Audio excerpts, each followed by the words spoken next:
gabi na. Nandito tayo, nagsuga ako ng aking baka. May nakita ako dito. Ayan o.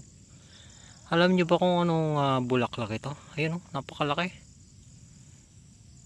Ayan o, tumubo dito. Ang ganda. Ito yata yung may amoy. Wala naman, amoy natin. Ang baho. Bago pa lang siya guys. Oh. Bagong tubo.